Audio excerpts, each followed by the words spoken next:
안녕하세요, 윌리엄입니다. 오늘은 처음 기수련 하시는 분들에게 작은 도움이 되었으면 하는 마음으로 저의 경험담과 생각을 말씀드리려고 합니다. 영상은 풀과 바람이라는 주제로 준비했습니다. 눈으로는 바람에 몸을 맡긴 파란 풀잎을 봐주시고 귀로는 기수련에 대한 이야기를 들어주세요. 그리고 오늘 이야기가 귀신 신나라 까먹는 소리 같을지라도 제가 그동안 집필한 책 중간중간에 소개한 내용을 추려서 말씀드리는 것이니 이해해 주시길 바라며 어디까지나 저의 개인적인 체험담이므로 기수련 하시는 모든 분들에게 똑같이 적용되지 않는다는 것을 말씀드립니다. 일반적으로 기수련의 목적은 기운을 느낄 수 있는 기감 수련 정도로 알고 있지만 수련의 목적은 삼라만상의 이치를 통해 그지없는 마음의 평안을 얻기 위함입니다. 그 수단으로 명상이나 호흡 수련을 합니다. 그리고 기수련의 부수적 효과로 생기와 살기를 분별할 수 있는 기감이 있습니다. 기감은 누구나 태어나면서 가지고 나온 능력인데 사용을 하지 않아 퇴화하였을 뿐입니다. 이 능력을 되살리기 위해서는 수련이라는 행위가 선행되어야 합니다.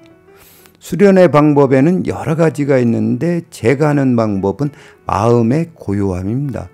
마음이란 몬시 고삐 풀린 망아지처럼 한시도 가만히 있지를 못합니다. 그 마음을 제자리에 돌려놓기 위해 명상과 호흡 수련을 합니다. 기수련을 하다 보면 여러 가지 체험을 하게 되고 또 감각적 변화는 필연적으로 발생합니다. 이때 감각적 변화의 과정에서 기감이 생기게 되면 사물을 직접 만지는 것처럼 기를 감지하고 인식하게 됩니다.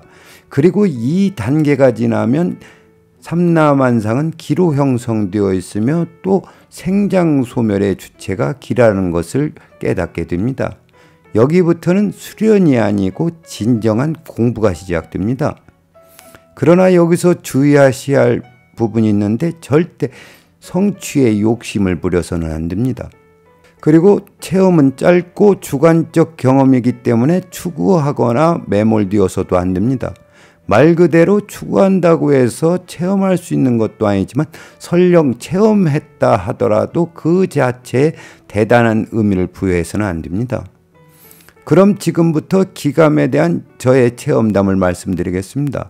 어느 날인가 산에 올라 소나무에 등을 기댄 채 눈을 감고 호흡 수련을 하고 있었습니다. 그날따라 쉽게 몰입이 되었는데 어느 순간 우지끈하고 나무 부러지는 소리가 들렸습니다. 그 소리는 가까이서 울리는 천둥 번개 소리보다 컸고 지금까지 살아오면서 그렇게 큰 소리는 처음이었습니다. 소스라쳐 놀라 눈을 뜨니 청술모가 왔다 갔다 하면서 부러뜨린 아주 작은 소나무까지였습니다. 평소에는 들리지도 않는 작은 소리가 몰입과 함께 크게 들렸습니다. 그리고 그날따라 청각뿐만 아니라 후각까지 예민해지는 게 아니겠습니까? 익숙하지만 아주 고약한 냄새가 바람결에 전해졌습니다. 가만히 앉아 무슨 냄새일까 하고 생각하니 그것은 화장품 냄새였습니다. 얼마간의 시간이 지나자 몇 명의 여성 등산객들의 왁작지껄 대화하는 소리가 들렸습니다. 숲속에서 바람결에 실려온 냄새를 맡는다는 것도 이해가 되지 않지만 향긋한 화장품 냄새가 그날은 역겹기까지 했습니다. 저는 그날 마음을 가다듬고 호흡 수련을 했을 뿐인데 청각과 후각이 매우 예민해졌습니다. 왜 이런 일이 일어났는지 제 나름대로 생각을 해봤습니다. 사람의 귀로 들을 수 있는 음파 영역이 있습니다. 이것을 가청주파수라고 합니다. 그때까지 사람은 가청주파수 영역 때만 듣는 줄로 알았는데 아주 작은 소리도 들을 수 있는 능력이 있다는 것을 알게 되었습니다. 단지 사람이 살아가는데 작은 소리는 들을 필요성이 없으므로 퇴화하였을 뿐입니다. 후각도 이와 마찬가지고요. 다음은 촉각과 시각의 변화입니다. 어느 날인가 가부좌를 틀고 수련을 하는데 하늘로부터 밧줄과 같이 둥근 기운이 내려오더니 머리를 시작으로 몸통 전체를 뱀이 또아리를 틀듯 조밀하게 감아 내려갔습니다. 그 느낌이 있고 난 뒤 손바닥으로 귀를 투사하면 안개와 같은 하얀 기운이 뿜어져 나오는 것이 보였고, 또 옆에 있는 사람에게 투사하면 하얀 기운이 그 사람의 몸으로 들어가는 것이 보였습니다. 단 3일 만에 사라진 체험이지만 저에게는 새로운 세계에 대한 각성이었습니다. 오늘의 이야기를 정리하겠습니다. 주변 사람들이 가끔 기술연 잘못하면 미치는 것 아니냐고 묻습니다. 그렇습니다.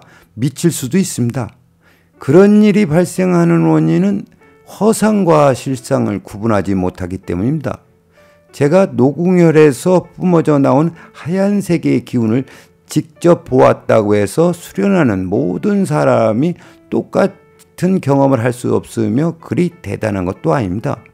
그리고 기운이 하얗게 보인 것은 단지 저의 체험에 불과합니다. 제가 어젯밤에 용꿈을 꾸었다고 해서 모든 사람이 용꿈을 꾸지 않는 것처럼 체험이란 지극히 주관적일 뿐 객관적으로 논할 대상이 아닙니다. 해서 수련하는 사람은 새로운 체험과 변화에 이건 뭐지? 라고 스스로 묻고 이치에 걸맞은 답을 얻어야 합니다. 마지막으로 처음 수련하시는 분들에게 당부드릴 말씀이 있습니다. 기감은 하늘에서 내려준 능력도 아니고 깊은 산속 산신령이 전해준 능력도 아닙니다. 그저 수련의 산물일 뿐입니다. 해서 특별한 능력이거나 신비로움으로 포장을 해서는 안 됩니다. 그리고 은근과 끈기로 정성을 다해 수련하다 보면 여러 가지 체험과 더불어 감각의 변화가 발생합니다. 그때 체험에 도취되면 곁길로 빠지게 되므로 결코 의미를 부여해서는 절대 안 됩니다. 오늘은 여기까지 하겠습니다. 시청해 주셔서 감사합니다.